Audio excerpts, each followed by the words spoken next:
Abnouz, votre parti pris international, on dit souvent que le pouvoir rend fou. Là, il y a deux exemples, coup sur coup, en Afrique de l'Ouest, qui pourraient confirmer l'adage.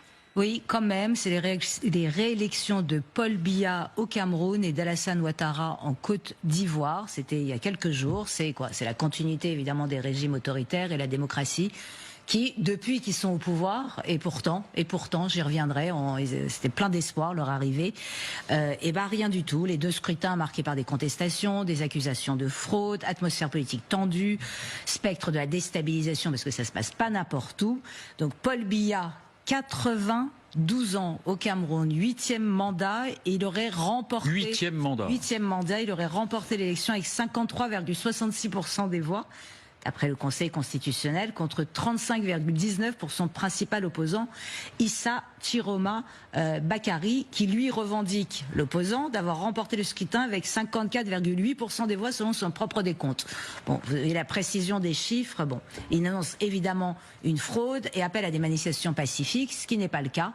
C'est que même avant l'annonce de la victoire de Paul Biya, à Garoua comme à Douala, affrontement entre les forces de l'ordre, mais pas tous, parce que les forces de l'ordre n'ont pas arrêté Bakary, ce que le pouvoir visiblement avait demandé. Donc toute la question, c'est de quel côté les forces dites loyalistes vont basculer. Est-ce qu'ils vont continuer à soutenir ce pouvoir, j'allais dire, pourrissant et finissant de Paul Biya, ou est-ce que c'est le moment de basculer? Mais barricades, épisodes de violence, il y a même eu quelques morts, on n'est pas encore sûr, mais du côté de Garoua, qui est le fief de Bakary, donc ça chauffe, et c'est intéressant parce que là on a une crise chaude.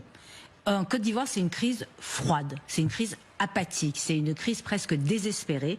Alassane Ouattara a remporté le scrutin, lui, à la stalinienne, avec 89,77% des voix. Il n'a pas fait l'effort de faire semblant. Quatrième mandat, je crois. Ouais, 4e mandat. Les leaders majeurs de l'opposition, mais alors quel leader? Parce que le retour de Laurent Gbagbo, bon, et Tidjane Thiam, ils ont été recalés de toute façon, donc il n'y avait plus que des candidats mineurs, donc il n'y avait aucun enjeu, donc moins de 50% de participation, et dans certaines localités, ça n'a même pas dépassé les 20% la participation. Donc c'est vraiment, vous voyez, c'est...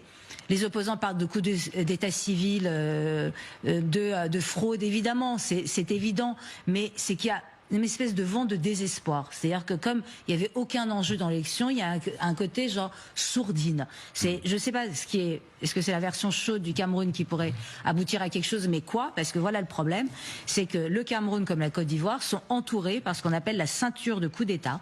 C'est toute une zone géographique qui va d'ouest en est en Afrique subsaharienne et qui a connu depuis août 2020 13 tentatives de coups d'État, dont 8 ont réussi.